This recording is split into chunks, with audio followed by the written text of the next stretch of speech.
Hi everybody and welcome to my channel. My name is LJ and in today's video I'm going to be going through my morning time skincare routine. So if you want to see the 7 steps that I go through in the morning, every single morning without fail, then keep on watching. I'm going to show you all of the products that I use. Everything will be listed in the description box below. If you want to know how I start my day skincare wise, then keep on watching. This is generally how I wake up looking in the morning. So I haven't touched anything on my skin yet. I've just tied back my hair because it literally like goes everywhere after I wake up. It's just like a mess. So the very first skincare product I use on my face in the morning is a micellar water.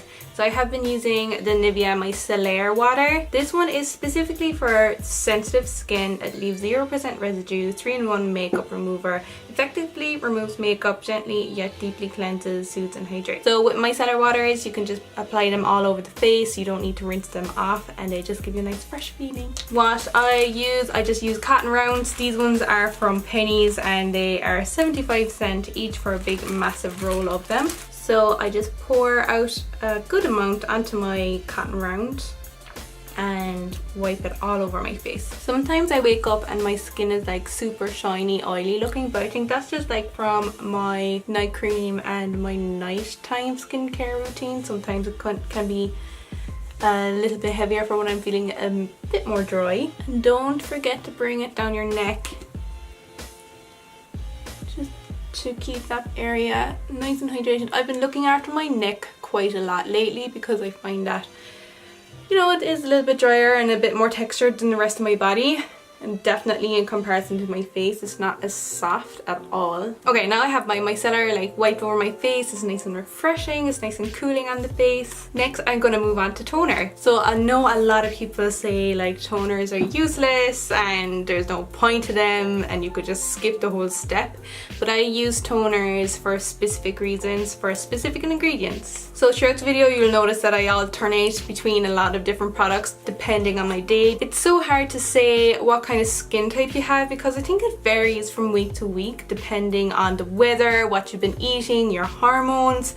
So it's good to be able to have different alternatives to use for when you have different issues going on with your skin. So the two that I alternate between are, at the moment, I have a WAXPERTS Wonder Pads. So these are salicylic based and they are little pre-moistened pads inside here. One side of the pad is like textured so that you can like slightly exfoliate, and the other side of the pad is like plain, so that's a little bit softer if you feel like you don't want to irritate your skin. So those are really handy and they also save you in the cotton rounds. WAXPERTS is an Irish brand, so it's good to be able to shop local. I will find out if they ship internationally and I'll leave a link for them in the description box below. And then the other toner I like to use in rotation is this one by Pixi. This is the Glow Tonic. Loads of people absolutely rave about this product. When I first started using this product, I did find it stung some areas, like around my nose area especially, but this one, it is great. I really do find it does help. This one is glycolic acid based, so depending on my skin and where it's at for that day, I'll kind of decide. If I have a lot of more like bigger spots coming through, I'll go for the glycolic acid. And then if I feel like I have more clogged pores or blackheads coming up or whiteheads, I'll go for the salicylic base. So if my skin is not too acne-ish looking, I'll go for salicylic. If I'm starting to get a few spots popping up here and there, I'll go for the glycolic acid. Today I'm going for, as you can see, the WAXPERTS Wonder Pads. Lately my skin has been quite good, but I'm finding more noticeably more like blackheads popping up in my pores. So I've been focusing a little more heavily on the salicylic acid. And I just run the pad over my face. I think my skin has been a little bit more clear lately because of my change in diet, and I've been really focusing on trying to get those 2 liters of water into my body every single day. And on top of that, then I've been drinking like herbal teas and healthy eating. Like I haven't been eating junk, and I know there's a lot of studies out there now that are saying that eating it has nothing to do with your skin, but I don't know, I haven't really gotten massive spots or anything. I get the odd one here or there now, but I always find when I'm back living in Ireland that my skin isn't as bad anywhere else that I've lived in the world. In Australia it was terrible. I definitely had some form of cystic acne.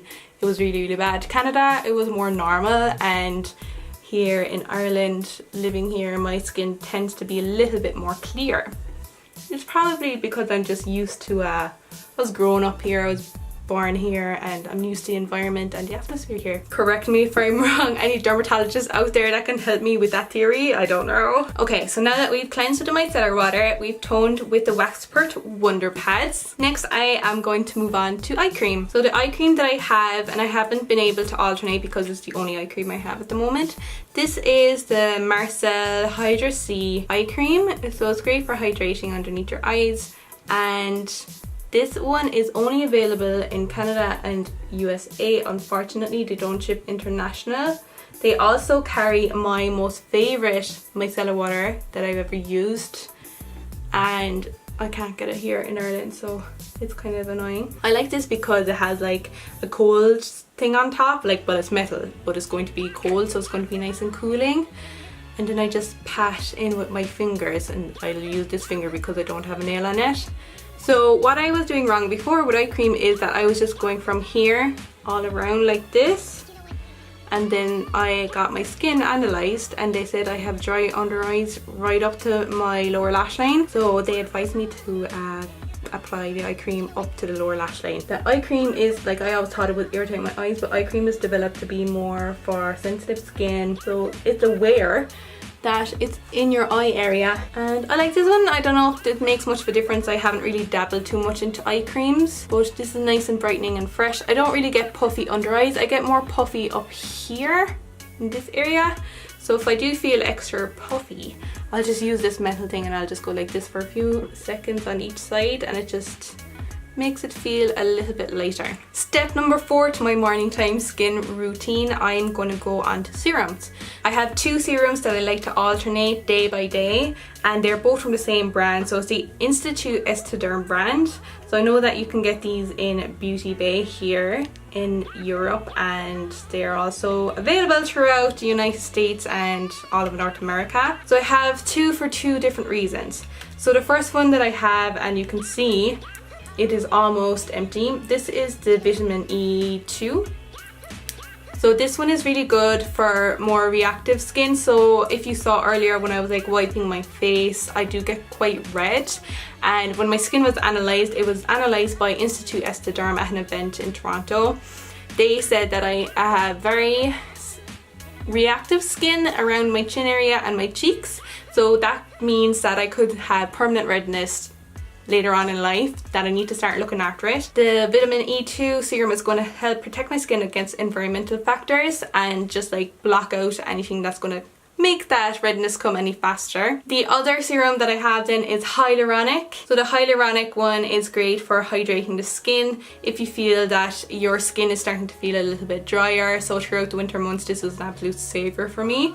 I absolutely loved it. It gives a beautiful, nice hydrating feel to the skin, so it just keeps your skin hydrated really. Today I'm gonna go with hydration in the hyaluronic acid. The vitamin E2 would be great for like places that have a really harsh winter, like Toronto did, so it's great for protecting your skin against those harsh environments. Today I'm gonna go with the hyaluronic acid. I usually just do 2 pumps of it is usually enough. I'll rub it together in my hands, then I'll like pat it through my face.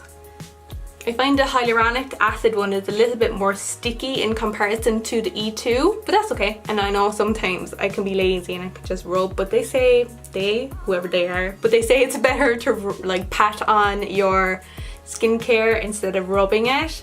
So I've been like actively trying to think not to rub and just pat on the product instead. Okay, that's my cleanser, toner, eye cream, serum, and now step 5, I'm going to focus on my neck area. For my neck area, I tend to apply an oil-based product just to really hydrate that area.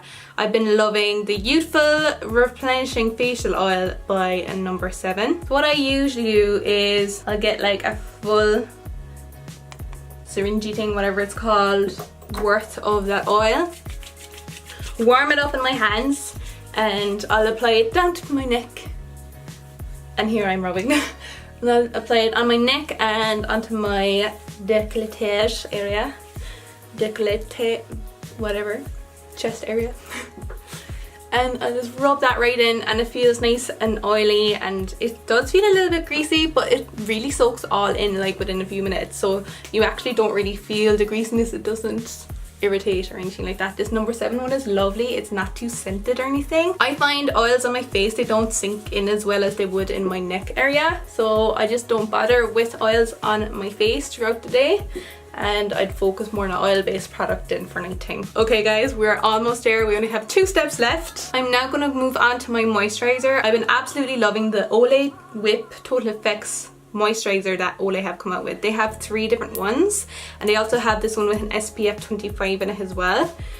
I love the smell of it. It's nice and fresh. It was in one of my favorites video, and I described it as like a non-overpowering conditioner smell, but it just rubs in so lovely into your skin. It just absorbs right in. It's nice and light, so it's not heavy, and I find it works really well underneath my makeup. Moisturizer is a product that I wouldn't really focus too heavily on. Like, I'll kind of grab whatever I have. So I've been loving this one. Anything really that doesn't encourage my oils to come out throughout the day, I'm happy with it. Usually I might let that settle in for a few minutes before I go on to my next step, but usually it's fine as well, but I just like to make sure it's not as tacky feeling. My last and final step is SPF. So I like to use a high factor SPF, and usually moisturizers don't have a very high SPF. I do have very, very fair skin. I burn so easily if I don't have SPF on my skin. So I need to use something that's like within the 40s and 50s SPF range. My absolute favorite SPF that I've discovered is the Shiseido Urban Environment 42 SPF. I found this in Sephora when I was living in Canada. When you're looking at it in the store and like you see it and it's quite small for the price, I think it's about 40 Canadian dollars, which would be about 32 US dollars. And you look at the size of it and you're like, oh my god, it's so tiny. But this has lasted me 6 months, and this bottle is almost gone. I'm like savoring every last drop of it because it's not available in Europe, which is absolutely heartbreaking, and I've been having such a hard time trying to find a new SPF. I've tried 2 different ones now, and they all just like ball up on my skin, and I don't know what it is. This one is great if you do have oily skin because it's specifically for your face and it's oil free, so it's not going to encourage any of those oils to come out through your foundation throughout the day, and it is absolutely perfect underneath foundation, underneath all makeup. I love it so much, and I wish it was available here in Europe. There must be some kind of ingredient that's in it that's not allowed here. It has a little ball inside to help mix up the ingredients, so I'm just going to give it a little shake. I know not much is going to come out here, if anything at all, but this is my absolute favourite SPF, and it's so light and so milky and creamy. So I usually just apply that all over my face, and it rubs in really nicely, and it doesn't leave any white casts on my skin at all, and it just absorbs super quick. And it also smells nice and fresh too. I like to make sure I have enough on my forehead because I have a huge forehead and it kind of comes out a little bit, so this is more prone to getting burnt than the rest, and the tip of my nose as well. So I just make sure that I have everywhere covered really well, and if it is sunny I do wear sunglasses so I don't really put sun cream around my eye area. It can interfere with eye makeup. And my chin as well, because as I said earlier, when my skin was analysed they said that I do have redness coming through my skin, and I do have broken veins underneath my skin as well, so not looking good for me aging wise, but we'll try the best we can to prevent anything from happening. And sun damage, they say, is like the worst kind of damage you can do to your skin. It brings on premature wrinkles, and nobody wants that. Okay guys, that is the end of my skincare routine in the morning. Do you think it is a lot? It is what? So I do cleanser, toner, eye cream, serum, oil, moisturizer, SPF. So that is 7 steps altogether. I've heard stories of people doing more than that, and I can think of other ways. I suppose I should apply lip balm as well. That could be considered another step, and I do generally wear a lot of lip balm. I always have it in my purse. If any of you have any questions about the products that I use, then I'll link all of the descriptions down below. Leave your questions in the comments below and I'll get back to you as soon as possible. If you're interested in seeing my nighttime skincare routine, including removing my makeup, then don't forget to subscribe. That is a video I'm definitely going to be sharing with you all soon. Thank you all so much for watching, and I'll see you in the next one.